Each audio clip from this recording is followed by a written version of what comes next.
परम पिता परमात्मा परम पूज्य कबीर परमेश्वर जी, कबीर साहिब जी, हम सभी पुण्यात्माओं के जनक हैं। ये परमात्मा परम अक्षर ब्रह्म कहे जाते हैं। इन्हीं को सत्य पुरुष भी कहते हैं। सत्य पुरुष का अर्थ होता है अविनाशी परमात्मा, पुरुष मीन प्रभु, और सत्य माने अविनाशी, जिसका नाश कभी ना हो। इसी के भाषाभिन्न या पर्यायवाची बहुत शब्द बन जाते हैं। परम अक्षर ब्रह्म, अकाल मूर्त, शब्द स्वरूपी राम, सतपुरुष, ये वो परमात्मा है जो सब ब्रह्मांडों का रचनहार है और जो बनारस में काशी शहर में, भारतवर्ष के काशी शहर के अंदर एक जुलाहे की भूमिका किया करते थे, जो धानक कहलाते थे। ये पूर्ण परमात्मा है, असंख्य ब्रह्मांड के स्वामी। पुण्यात्माओं, परमात्मा की पहचान कैसे की जा सकती है? परमात्मा की पहचान करने के लिए हमने जो आधार बना रखा था वो ये था, जैसे श्री कृष्ण जी ने मोरध्वज राजा के पुत्र ताम्रध्वज को आरे से 2 भाग करवा के जो मृत्यु को प्राप्त हो गया था उसको जीवित कर दिया। जिस कारण से हमने भगवान श्री कृष्ण जी को सुप्रीम पावर मान लिया। इसको कहते हैं चमत्कार परिचय। पर्चा बोलते हैं इसको, पर्चा, परिचय भी शुद्ध हिंदी में परिचय कहते हैं, यानी पहचान प्रभु की। उन परिचयों में जो लक्षणों में से एक ये भी है कि परमात्मा मुर्दे को जीवित कर सकता है, और दूसरा ये भी है परमात्मा जीव की आयु भी बढ़ा देता है। और इसके साथ साथ और भी बहुत से गुण हैं, लक्षण हैं, जिनसे परमात्मा की पहचान की जा सकती है। एक भगवान के गुणों में, लक्षणों में ये भी आता है कि वो निर्धन को धनी बना सकता है, रंग को राजा बना सकता है,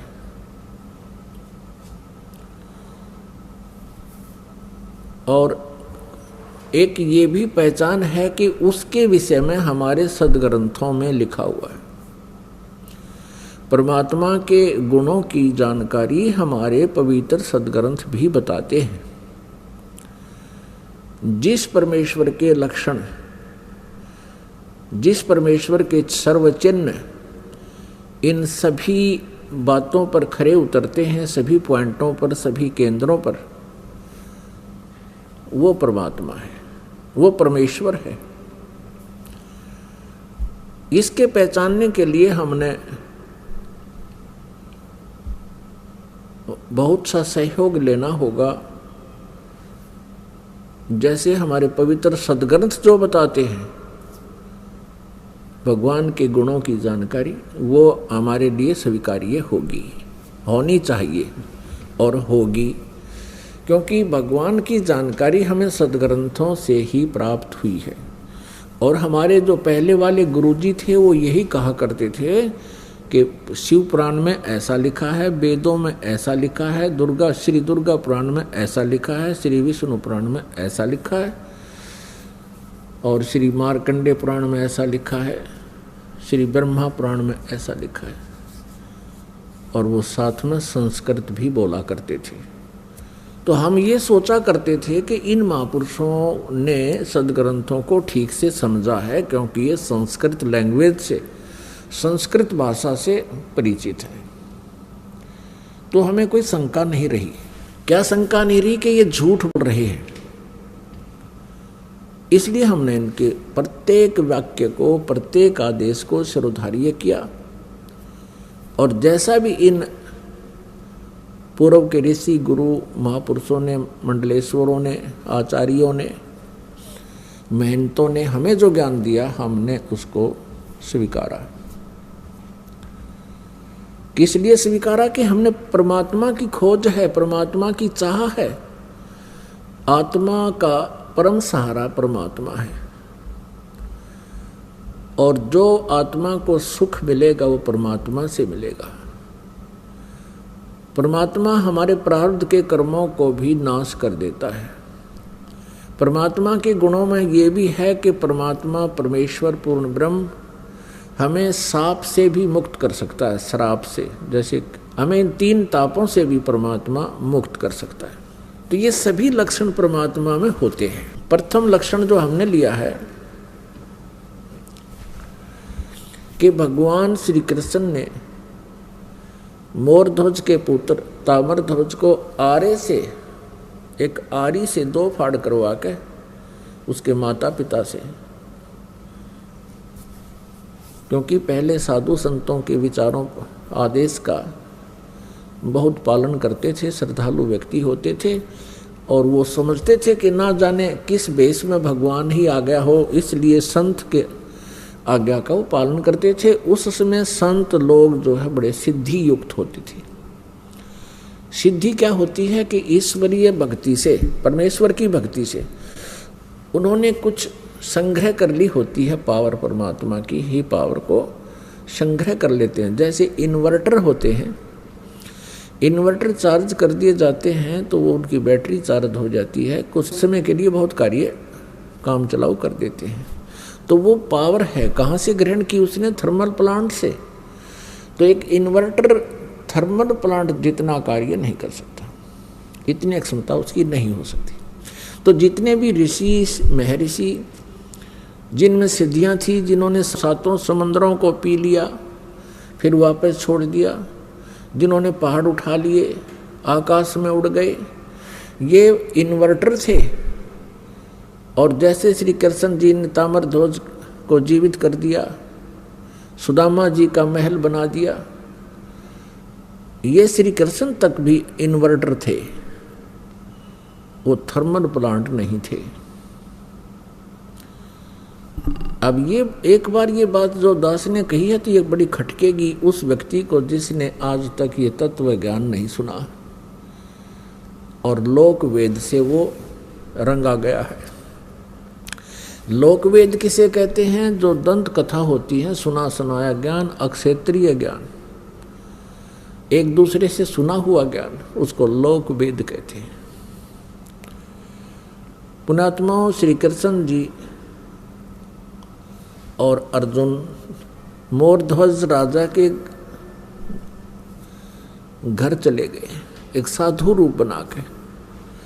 उस दिन मोरध्वज अपने पुत्र ताम्रध्वज को राज्य अभिषेक कर रहा था और साधु संतों के वहाँ आगमन को बहुत शुभ मानते हैं। ऐसे शुभ अवसर पर उनका आशीर्वाद प्राप्त करते हैं।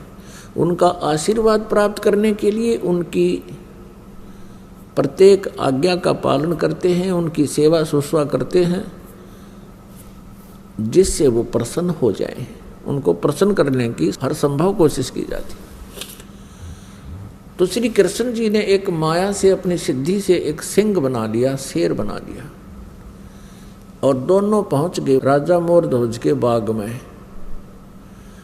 जब राजा को पता चला कि साधु संत आए हैं, उनको संदेशा भिजवाया कि आओ महाराज भोजन पाओ। लेकिन श्री कृष्ण जी ने कहा कि राजा स्वयं हमें आमंत्रित करने आएगा तो हम प्रवेश करेंगे उसके घर पर।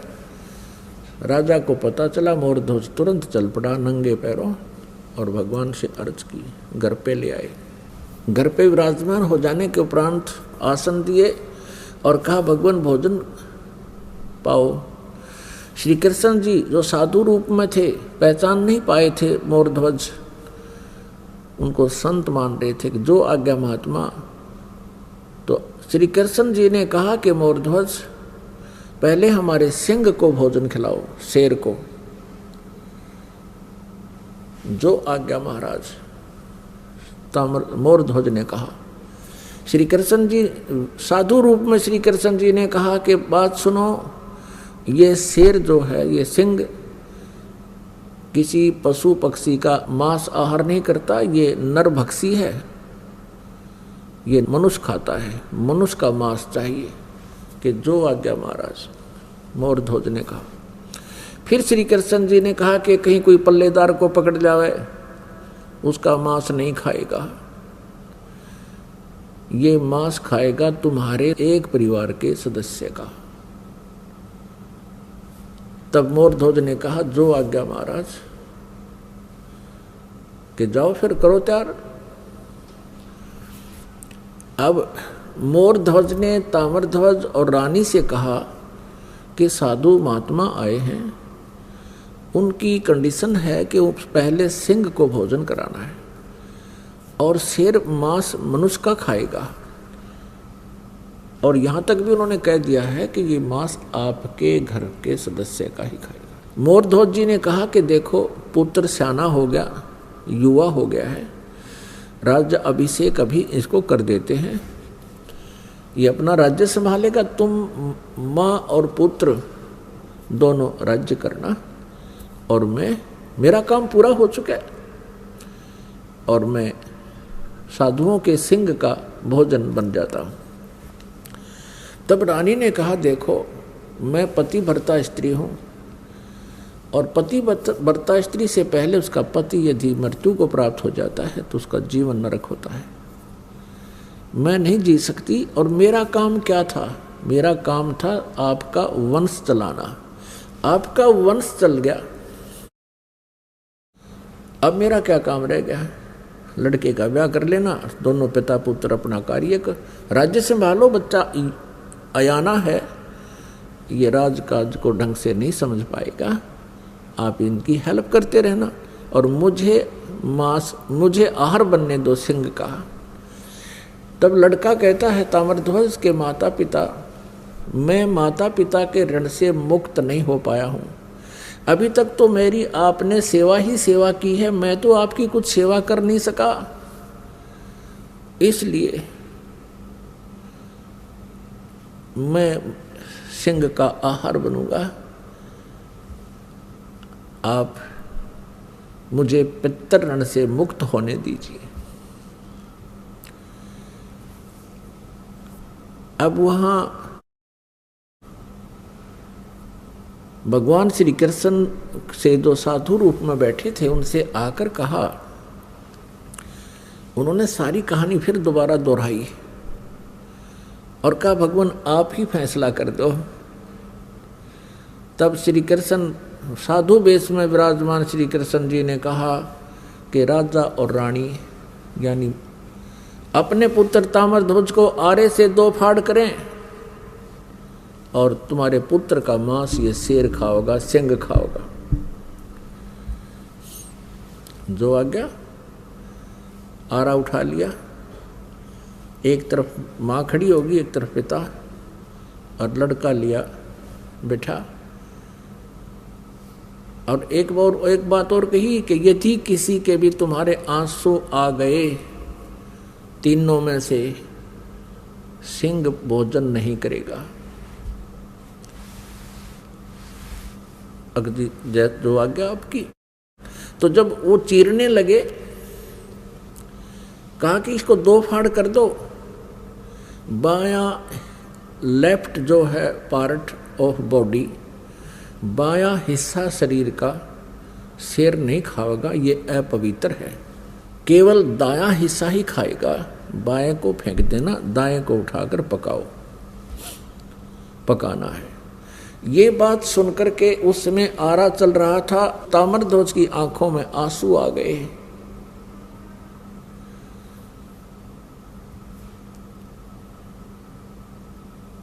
तो श्री कृष्ण जी साधु वेश में थे, उठकर चल पड़े कि तुम तो रो पड़े भाई, तुम्हारा सही प्यार नहीं प्रभु में, तुम्हारा कच्चा प्रेम है, ये मांस नहीं खाएगा। तब तक ताम्रध्वज मर चुका था।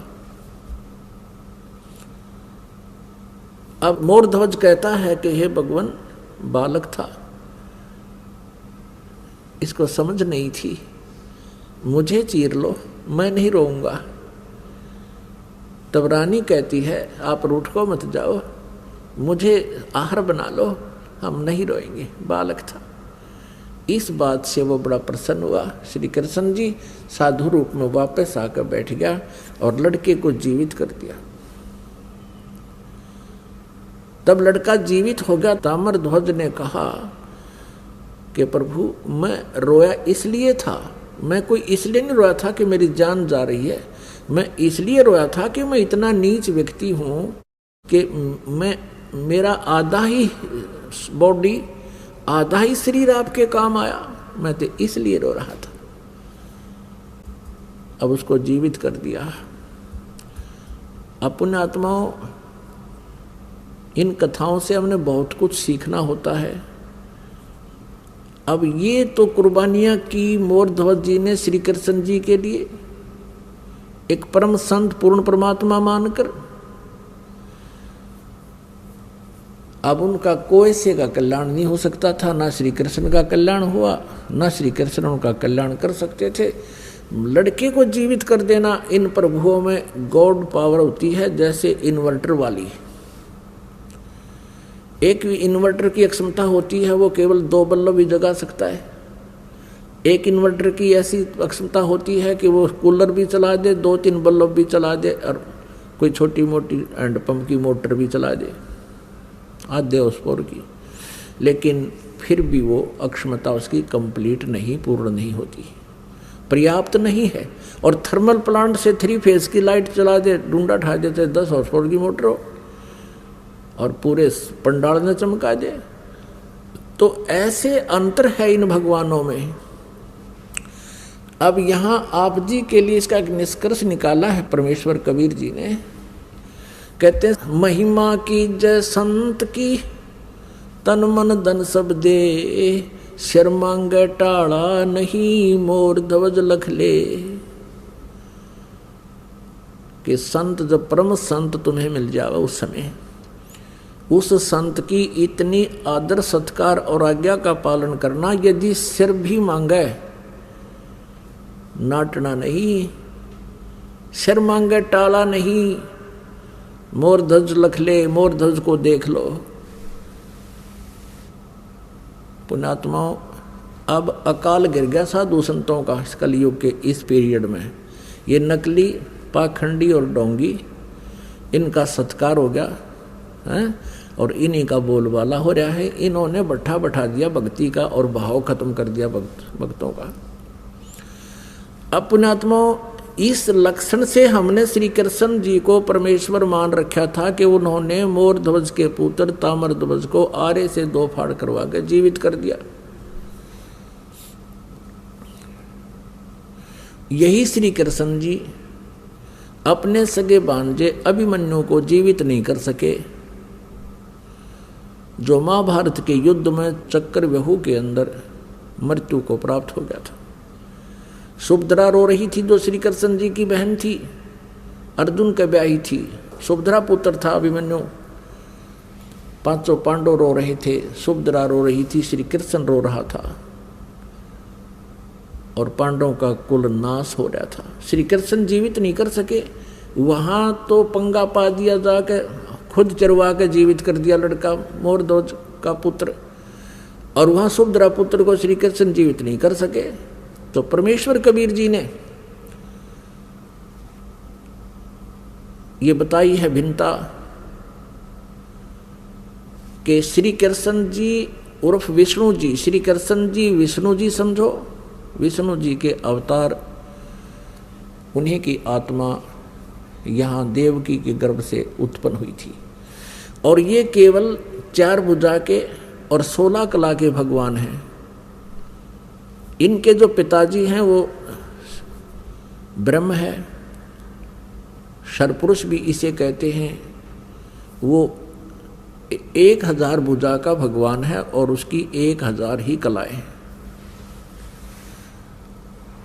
तो इस प्रकार इनकी हॉर्स पावर समझो, ये हॉर्स पावर है, ये 16 हॉर्स पावर के हैं। इनका पिता 1000 हॉर्स पावर का है और अक्षर पुरुष है वो 10,000 horsepower का है, और ये परम अक्षर पुरुष सत्य पुरुष ये इसकी हॉर्स पावरों की कोई गिनती कोई ना, असंख्य अनलिमिटेड। तो जो कार्य पूर्ण परमात्मा कर सकता है ये अपूर्ण भगवान नहीं कर सकते। जो कंप्लीट गॉड जो काम कर सकता है इनकम्प्लीट गॉड नहीं कर सकते। और यही पूरे सदग्रंथों में यही संदेश दिया है। श्रीमद् भगवत गीता जी में यही कहा है कि अर्जुन तू सर्वभाव से उस परमेश्वर की शरण में जा। गीता जी अध्याय नंबर 18 के श्लोक नंबर 62 में और 66 में, दोनों में ये प्रमाण है। लेकिन 66 वाले को तो इन्होंने घुमा रखा है, वर्तमाने आना कर रखा है, जबकि वर्तमाने जाना होता है। और उसी की कृपा से ही तू परम शांति को और सनातन परम धाम को प्राप्त होगा। अब यहां प्रसंग है कि वो मोर ध्वज के पुत्र को तो जीवित कर दिया, अब सुभद्रा पुत्र को श्री कृष्ण जीवित क्यों नहीं कर सके? क्योंकि अभिमन्यु की आयु सीमा प्रारब्ध इतना ही था। अब अभिमन्यु का प्रारब्ध इतना ही था, उसकी आयु शेष नहीं थी। तो ये भगवान आयु नहीं बढ़ा सकते। हाँ, इस टूटे फूटे शरीर को ये जोड़ तोड़ कर सकते हैं और इस आत्मा को पुनः स्थापित इसमें कर सकते हैं। जैसे ऐसे ऐसे बहुत से महापुरुषों ने, संतों ने भी किया है। जैसे महर्षि वाल्मीकि जी थे, जिसमें सीता जी को निकाल दिया था घर से भगवान श्री रामचंद्र जी ने, वो गर्भवती थी। महर्षि वाल्मीकि जी के आश्रम में जाकर उन्होंने शरण ली, वहाँ रहने लगी, पुत्र को जन्म दिया। उसके बाद एक दिन जब वो उसका नाम लव रख दिया,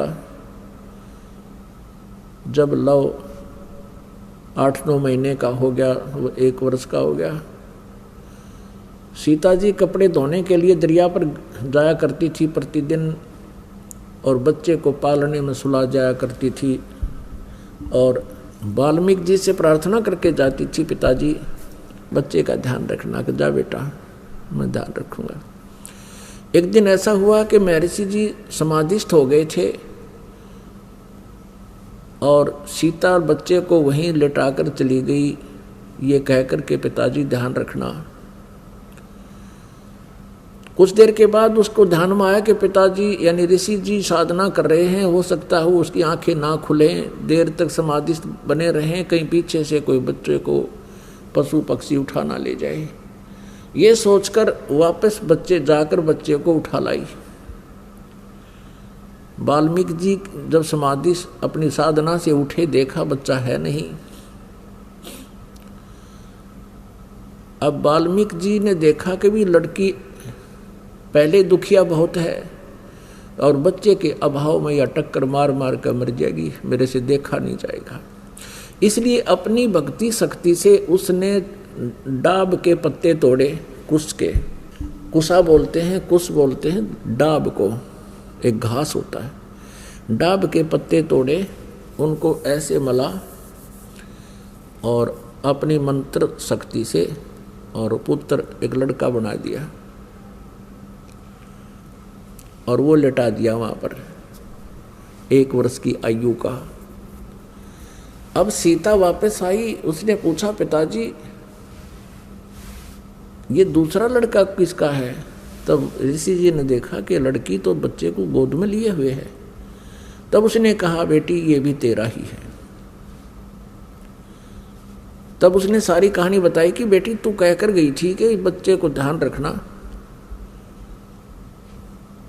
और प्रतिदिन कह के जाती थी। आज मैं देर से समाधि से उठा तो मैंने सोचा लड़की बच्चे को यहीं लेटा कर गई होगी और बच्चा नहीं है, कोई उठा ले गया होगा पक्षी पशु और बेटी रोएगी, इसलिए मैंने ये एक पुत्र तेरे लिए और अपनी सबद शक्ति से बना दिया। अब दोनों को पाल। अब सीता ने उन दोनों को पुत्र रूप में पाला, उसका नाम कुश रख दिया। लव और कुश ये 2 पुत्र थे। तो कहने का भाव यह है कि ऐसे चमत्कार जो होते हैं इनको बोलते हैं परिचय, इसको पर्चा बोलते हैं, चमत्कार बोलते हैं। इन चमत्कार मात्रों से इन चमत्कारों मात्र से हम परमात्मा नहीं मान सकते प्रत्येक व्यक्ति को। इसके साथ साथ और बहुत से भी लक्षण होते हैं। पुण्यात्मा, अब हम आपको परमेश्वर कबीर जी के विषय में जानकारी देंगे।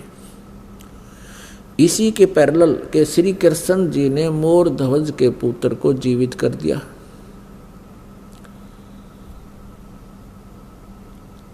ताम्रध्वज को, लेकिन अभिमन्यु को जीवित नहीं कर सके।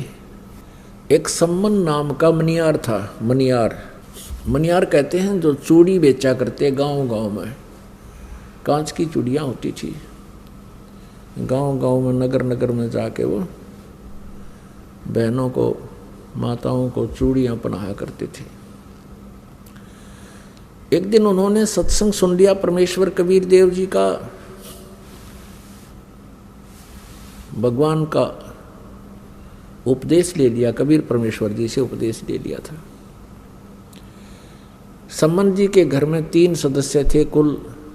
स्वयं सम्मन, पुत्र सेऊ, जिसको शिव कहते हैं वैसे सेऊ कहने लगे थे, और उनकी पत्नी का नाम नेक्की था, नेक्की। उपदेश लेकर के, ज्ञान से परिचित होकर के बड़ी श्रद्धा से भगवान की भक्ति किया करते थे। नेक्की और सम्मन दोनों चूड़ियां पहनाने का कार्य किया करते थे। और परमात्मा कबीर परमेश्वर जी ने बहुत सी ऐसी लीलाएं चमत्कार कर रखे थे।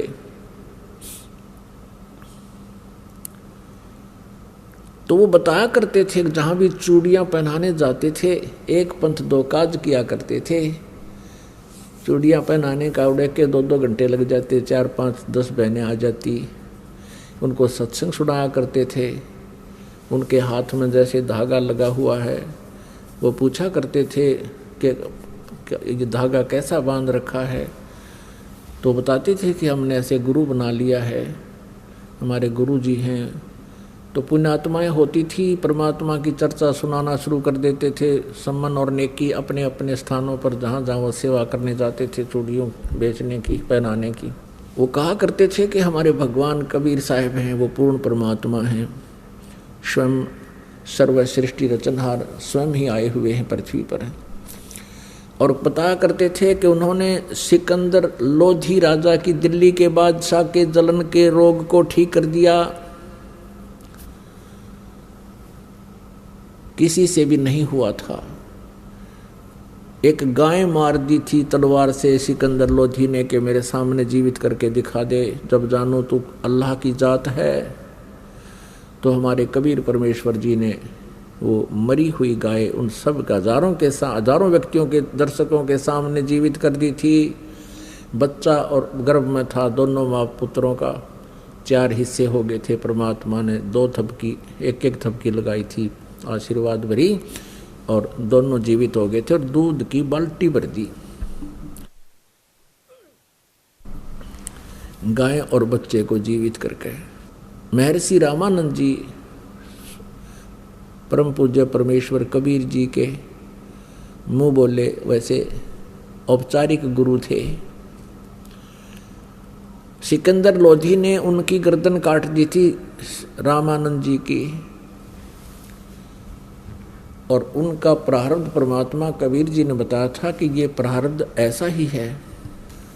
रामानंद जी की मृत्यु सिकंदर लोधी से ही होनी थी।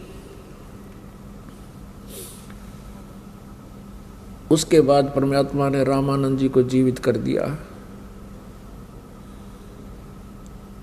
और आगे अपनी कृपा से उसका आयु बख्श दी। ऐसी ऐसी कथाएं सुनाया करते थे। एक शारदा नाम की ब्राह्मणी थी, उसने परमात्मा कबीर जी से उपदेश लिया था। उसका असाध्य रोग जो प्रारब्ध में लिखा था वो ठीक कर दिया। बड़े पहुँचे हुए परमात्मा संत हैं हमारे गुरु जी। ऐसे ऐसे वो कथाएं सुनाया करते थे। अब नगर के लोग, अब क्या होता था कि वो बहनें वो विचार सुन के जाती थी, वो अपने पतियों के सामने बताती थी कि ऐसे ऐसे एक मनियार आया था, एक मनियारी आई थी और ऐसे ऐसे बता रही थी। तो उनके पति कहते थे ये सब झूठ बोलते हैं, ये संत पाखंडी होते हैं, भोली आत्माओं को अपने चुंगल में फंसा रखा है। यदि इनके गुरु ऐसे पहुँचे हुए हैं तो इनको धनी क्यों ना बना देते, ये इनके पास ना ढंग से कोई मकान है, ना इनके पास ढंग से कपड़े हैं, हैंड टू माउथ ये जी रहे हैं, इनको क्यों नहीं धनी बना देते। अब बहनें जो वहाँ ज्ञान सुनकर जाती थी अपने पिता की, अपने पति के इस तर्क से, फिर वो ये भी कहने लग जाती थी। तो ऐसे दूसरी बार वहाँ चर्चा होती थी उन मनियार और मनियारी के द्वारा, तो वो ये तर्क देते थे कि भी तुम बात तो करते हो बड़ी बड़ी, लेकिन तुम स्वयं भूखे मर रहे हो।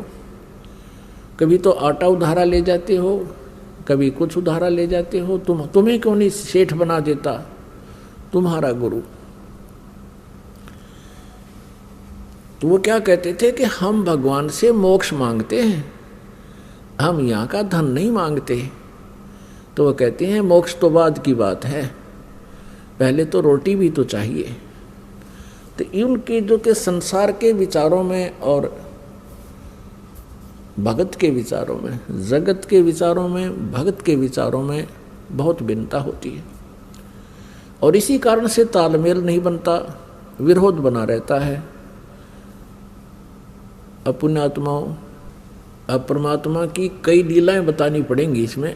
एक समय एक शेख तकी नाम का सिकंदर लोधी दिल्ली के बादशाह का गुरु था, धार्मिक गुरु था।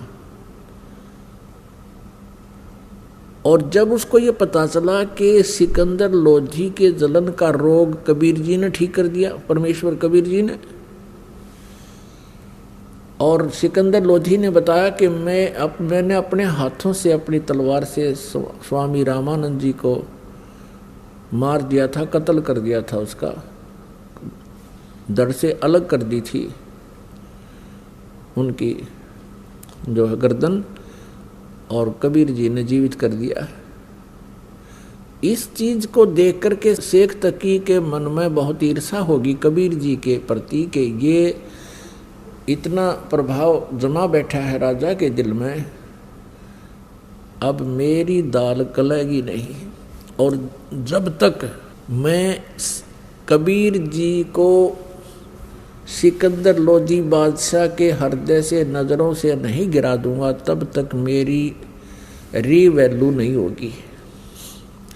इस सोच से, इस दृष्टिकोण से उसने कबीर जी को नीचा दिखाने के लिए, एक दिन राजा काशी से आ रहा था सिकंदर लोधी, साथ में कबीर जी भी थे और शेख तकी भी थे। बनारस से दिल्ली लौटते समय एक दरिया के किनारे रात्रि में पड़ाव कर लिया था। अब शेख तकी ने कहा था, शेख तकी ने कहा कि राजन मैं इसको तब मानूंगा कबीर को कोई शक्ति युक्त है, मेरे सामने कोई मुर्दा जीवित करके दिखा दे, ये तो जादूगर है। सिकंदर आपने उनकी गर्दन काट दी, इसने तुरंत जीवित कर दी होगी, जब जानूं किसी मुर्दे को जीवित करके दिखाए तब मानूं मैं इसको, अन्यथा मैं सब मुसलमानों को कह दूंगा कि सिकंदर लोधी हिंदू बन गया है, इसने हिंदू गुरु बना लिया। इस बात का सिकंदर लोधी को पता था कि मुसलमान भोली श्रद्धालु मुसलमान जितने भी हैं वो शेख तकी के प्रत्येक आज्ञा का पालन करते हैं। इसने एक बार ये आग लगा दी तो तेरा राज्य नहीं रहेगा। चिंतित हुआ सिकंदर लोधी, तब परमेश्वर कबीर जी ने कारण पूछा तो कारण बताया कि ये शेख तकी ऐसे ऐसे कह रहा है भगवान,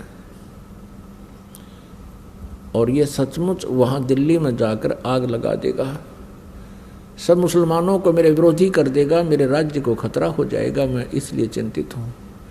ये कहता है कि एक मुर्दा कोई जीवित करे कबीर तब मैं मानूँ। कबीर साहब ने कहा कि उसको कह दो कि एक मुर्दा ढूंढ लाओ कोई। अब कहने का भाव ये है पुण्यात्माओं के मालिक की रजा, क्योंकि वो अपने भक्त को टेंशन युक्त नहीं रहने देते कबीर परमेश्वर। सिकंदर लोधी को अत्यंत टेंशन होगी थी कि ये तो बात बिगड़गी, यो नहीं माना किसी तरह भी। बहुत कुछ समझाया था कि पीर जी देखो मेरे क्या हालत थी, मैं कितना दुखी था, जलन का रोग मुझे लगा हुआ था और मैं स्वस्थ हो गया। आप जी ने सब जंतर मंत्र कर लिए थे, सब वैद्यों को आपने बुला लिया था, मैं फिर भी स्वस्थ नहीं हुआ था। कबीर जी के आशीर्वाद मात्र से मैं स्वस्थ हो गया। अब मैं इसको कैसे हृदय से उतार दूं? शेख तकी की तो दूनी भौंट सुकड़गी, उनकी त्योड़ी पड़गी। ठीक है, तो इसी को मान ले, अपना गुरु मान ले इसको, मैं कह दूंगा मुसलमानों को। अब इतनी टेंशन होगी राजा को कि भाई बात बिगड़ गई। तब परमेश्वर ने कहा कि चलो, उसी समय लीला हुई। वो तो कहते सोचल छिद्र मैं करूं अपने जन के काज, ऐसी हुई रजादाता की कि कुछ कबीले ऐसे हैं वो न तो जमीन में गाड़ते मुर्दे को, न सभा करते, अग्नि में नहीं जलाते। वो क्या करते हैं, वो जल प्रवाह कर देते हैं। एक घास फूस का एक फ्लोटिंग बना करके एक बेड़ा सा तैरने वाला, लकड़ियों का सूखा, और उसके ऊपर लिटा देते हैं सुसज्जित कपड़े कुपड़े साफ उनको उड़ाकर, और एक दीपक प्रज्वलित कर देते हैं और दरिया में अपने रीति रिवाज से उसको प्रवाह कर देते हैं। ऐसे जल प्रवाह किया हुआ एक मुर्दा आ रहा था। 12-13 वर्ष की आयु का शरीर था उस बच्चे का। अब सुबह सुबह सभी खड़े थे, कोई नहा रहा था, कोई भोजन बना रहा था। किसी ने देखा कि मुर्दा आ रहा है, तो शेख तकी ने कहा कि बुला ले तेरे कबीर को, कर दे मुर्दे को जिंदा। अब कबीर परमेश्वर जी ने कहा कि शेख तकी पहले आप प्रयत्न करो, कहीं बाद में ये कहे कि मैं भी कर देता इसको।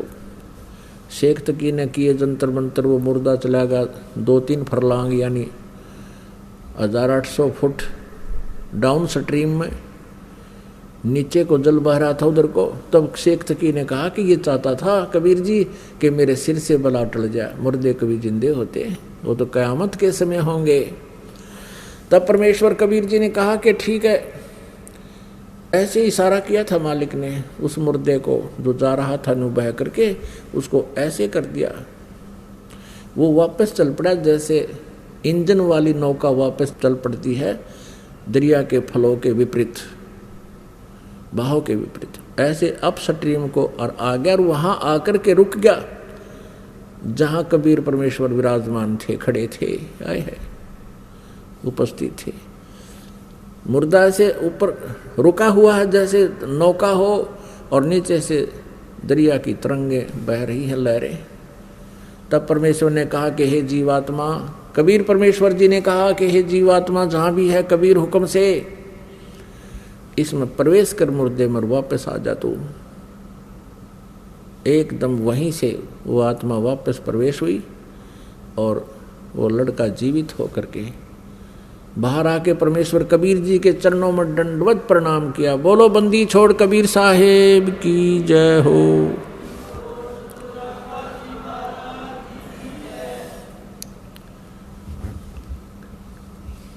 अब सभी ने, उपस्थित व्यक्तियों ने कहा, क्योंकि सैकड़ों की संख्या में, हजारों की संख्या में अंगरक्षक सैनिक थे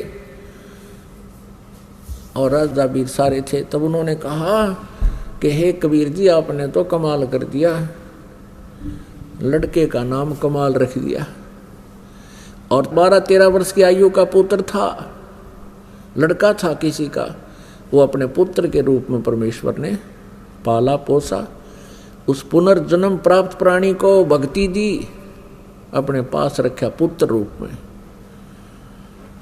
ऐसे ही शेख तकी ने एक दिन कहा भाई ये तो नई बात बनी, ये तो इसका तो जो नज़रों से नहीं गिरा राजा के, तो उसने स्कीम बनाई अपने मुसलमानों से, सबसे मिलकर कहा कि भाई ये जादू जंतर करता है, और लड़का जो जल प्रवाह कर दिया गया था वो जीवित था, वो सदमे में था, और सदमे वाले कोई जादू जंतर करने वाले जीवित कर ही देते हैं। भाई इसको हम तब मानेंगे ये अल्लाह की जात है, इसमें कोई शक्ति है। मेरी पुत्री जो कब्र में दबा रखी है, शेख तकी पीर की पुत्री, कुछ दिन मरे हो गए थे उसको, और वो कब्र में दबा रखी थी। महीने या 20 दिन या जीते 2 महीने की 6 महीने की थी। और कहने लगा जब जानो मैं इसको, मेरी बेटी को जीवित करके दिखा दे। फिर वही समस्या पैदा करती। सिकंदर लोधी फिर टेंशन में। कबीर परमेश्वर ने कहा कि टेंशन ना करो राजन, कह दो इसको, शेख तकी को कह दो कि मुनादी करवा दे, आसपास अनाउंसमेंट करवा दे कि आज से तीसरे दिन वो लड़की जीवित की जाएगी जो कब्र में दबी हुई। सब जगह डंडोरा मुनियाद करवा दी, डंडोरा पटवा दिया, मुनादी करवा दी, अनाउंसमेंट करवा दी। कई हजार व्यक्ति आकर इकट्ठे हो गए उस निश्चित दिन को। कब्र फुड़वा दी, बच्चे का शरीर सूखा पड़ा था। अब परमात्मा ने कहा कि शेख तकी तू भी कर ले ट्राई कर दे, फिर बाद में न्यू कह मैं जीवित कर दूँ। तो उपस्थित व्यक्तियों ने कहा कि भगवान अगर ये कुछ करने योग्य होता अपनी बेटी ने कौन मरने देता, इसके पास कुछ नहीं है, आप दया करो। तब परमेश्वर ने कहा कि हे शेख तकी की लड़की तू जीवित हो जा। वो जीवित नहीं हुई। दोबारा फिर कहा परमात्मा ने कि शेख तकी की लड़की जीवित हो जा, नहीं हुई। तीसरी बार फिर कहा, नहीं जीवित हुई। अब शेख तकी ने भंगड़ा पा दिया, नाचर कूद, क्या देखा, ढोंगी का ढोंग पकड़ा गया। अब कर देना जीवित, अब कर देना जीवित। अब उस शेख तकी पाप आत्मा को अपनी पुत्री के जीवित न होने का गम नहीं था और परमात्मा की पराजय की खुशी मना रहा था। कहते हैं राज तजना सहज है, सहज तरिया का ने, और ये मान बढ़ाई ईर्षा दुर्लभ तजनाई। और ये तजे बिना भगवान नहीं मिल सकता। तब परमात्मा ने क्या कहा कबीर जी ने कि हे जीवात्मा जहां भी है तू, कबीर हुक्म से वापस आ जा और इस बच्ची के शव में प्रवेश कर और जीवित होकर बाहर आ जा। इतना कहते ही उस शरीर में हलचल हुआ, ऐसे कंप कपी, और एकदम वह बेटी खड़ी हुई। 12-13 वर्ष की उम्र की आयु थी उस समय उसकी लड़की की भी। और बाहर आकर दंडवत प्रणाम किया कबीर परमेश्वर को। सबने कहा कमाल कर दिया भगवान, कमाल कर दिया। कोई 1000 व्यक्ति इकट्ठे थे, देख रहे थे इस दृश्य को। कमाल कर दिया, कमाल कर दिया। लड़की का नाम कमाली रख दिया, अपनी बेटी के रूप में अपने पास रखा। अब कबीर परमेश्वर जी ने कहा कि जा बेटी अपने पिता शेख तकी के साथ। तब लड़की ने 1.5 घंटा तक प्रवचन किए कि मेरा और शेख तकी जी का जितना संबंध था पुत्री और पिता का, वो समाप्त हो चुका था। मेरी आयु मनुष्य की शेष नहीं थी। अब उस लड़की ने कहा कि हे श्रोताओं, ये पूर्ण परमात्मा है, ये कबीर अल्लाह है, ये अल्लाहु अकबर हैं, ये स्वयं उतरे हैं। अपने पिछले जन्म की कई कहानी सुनाई कि पहले जन्म में मैं एक राबिया नाम की लड़की थी, ये परमात्मा मुझे वहाँ भी मिले थे। 4 वर्ष मैंने इनकी भक्ति की थी, फिर वह साधना त्याग दी थी, लोक लाज में आ गई थी। उसके कारण मुझे फिर एक और मनुष्य जीवन मिला बनसुरी का, और तीसरा जन्म मुझे आज ये कमाली का मिला था। ये भी मेरा उस भक्ति के, उस 4 साल की भक्ति जो मैंने की थी उसके कारण ये 2-1.5 मेरे अनमोल जन्म मुझे मिले थे। और अब मेरी कोई शेष जीवन नहीं था। ये पूर्ण परमात्मा आए हैं। मैंने भी गलती की थी लोगों, अब मैं बोलूँगी नहीं इस भगवान को। इन्होंने मेरी दिव्य दृष्टि खोल दी है और मुझे पिछला ज्ञान हो गया है। उसके बाद वो लड़की ने धिक्कार दिया शेख तकी को कि तू मनुष्य नहीं शैतान है, भगवान आए हैं तो ईर्षा कर रहा है। वो कहता है इसने मेरी लड़की को बहका लिया, जद्दू जंत्र कर दिया, इसमें कोई प्रेत छोड़ दिया, इसकी ओर ही बोल रही है। माना नहीं वो नालायक। लेकिन अन्य हजारों, कोई हजारों की संख्या में उपस्थित व्यक्तियों ने परमात्मा की जय जयकार की और नाम लिया, उपदेश लिया और शिष्य बन गए। अपनात्माओं, परमात्मा की परिभाषा को समझने के लिए बहुत से प्रमाण आपको देने पड़ेंगे और तभी हम भगवान को पहचान सकेंगे। जब तक हम भगवान को नहीं पहचानेंगे, परमेश्वर को, हम अपना कल्याण नहीं करवा पाएंगे, क्योंकि हमें कोई ना कोई भ्रमित कर ही देता है। काल का दूत कोई ना कोई ऐसी स्टोरी सुना देगा जिससे आपको विचलित कर देगा। लेकिन इन प्रमाणों से आप विचलित नहीं हो सकते। अब ये कमाल और कमाली बेटा और बेटी के रूप में परमात्मा के पास रहे। कबीर परमेश्वर का कोई पत्नी नहीं थी, उन्होंने कोई विवाह नहीं कराया था। 2 माता पिता थे, मुंह बोले उनका जन्म माँ से नहीं हुआ था। कमल के फूल पर बनारस में लहर तारा नामक एक सरोवर के ऊपर विकसित कमल के फूल पर परमात्मा ने शिशु रूप धारण किया था। नीरू और नीमा नामक एक दुल्हा दंपति उसे उठा ले गए थे। जुल्हे का कार्य करने लगे, बड़े होकर के लीला में अपने जो प्रत्येक युग में करते हैं उनका विधान है, और जिसका वेदों में प्रमाण है कि परमात्मा ऐसा ही करता है, वो ऐसा ही किया करते हैं।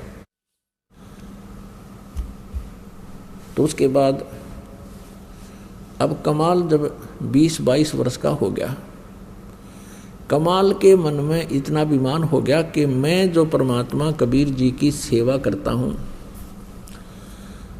ऐसी सेवा कोई नहीं कर सकता। ये पता चला कबीर परमेश्वर जी को। उनके सामने भी उसने 1-2 बार ऐसी ढींग आंख दी, जैसे कोई सेवा कर रहा था। कबीर जी ने उनको टोक दिया, बेटा ऐसा नहीं, तुम ठीक नहीं कर रहे हो, ऐसे करो। तो उठकर कमाल जाता था, उसको ठीक रहता था। तो 2-4 बार वो ऐसा होने से उसने ये मान लिया कि जो सेवा मैं गुरु जी के जो अनुसार कर सकता हूँ, जिससे ये प्रसन्न रहते हैं, कोई नहीं कर सकता। अब ये अभिमान जीव का शत्रु होता है। किसी को सेवा का अभिमान हो जाए, चाहे किसी को दान का हो जाए, और चाहे किसी को अन्य कोई और क्रियाओं से राजपद का हो जाए, तो ये अभिमान जीव का शत्रु होता है। और परमात्मा ने सोचा ये बालक बिगड़ेगा, इसके अभिमान का अंत करना चाहिए। जैसे अर्जुन को यह अभिमान हो गया था कि भगवान, जो मैं आपकी सेवा करता हूँ, मैं आपका जो ऐसा शिष्य हूँ, शायद ही पृथ्वी पर कोई नहीं होगा। तो श्री कृष्ण जी ने अर्जुन की फड़क निकालनी चाहिए थी, इसलिए मोरध्वज से ये प्रश्न किया था कि भाई तो अपने बेटे का मांस मेरे शेर ने खिला दे। अब जब उसने देखा था अर्जुन ने किस उत्तरे की, मैं तो पश्चिम भी कोई नहीं, महापुरुषों का जिन्होंने परमात्मा के लिए पूरा परिवार ने छावर है, सिकुड़ गया था अर्जुन वहाँ पर। जब श्री कृष्ण ने कहा था, बोल भगत तू क्या कह रहा था कि मेरा जितना कोई सेवादार नहीं, तब अर्जुन ने कहा, भगवान मैं तो 5 संग भी कोई नहीं कहे। तो समझ गया अर्जुन के भगवान आपने ये सारी लीला मेरी फड़क निकालने के लिए की थी। वो भी इंसान होता जो मान ले, समझ ले इस पॉइंट को। तो फिर क्या हुआ कि इस परमात्मा कबीर जी ने इस कमाल की फड़क निकालनी थी। बहुत बार संदेश भी किया, बेटा सेवा तो सभी भक्त करते हैं, कुछ लोग दिखावा गणा कर देते हैं, कुछ ना करते हैं। तो फिर भी वो कहता था, नहीं जी मेरे जैसी सेवा आपकी इनसे बन नहीं पाएगी, मैं तो आपकी हर क्रिया से परिचित हूँगा। परमात्मा बोले भाई ठीक है। एक दिन भगवान कबीर परमेश्वर जी ने कहा कि अभी मैं भक्तों के या घरों पर चलेंगे, किस दूर संभाल के आते हैं अपनी फसल को।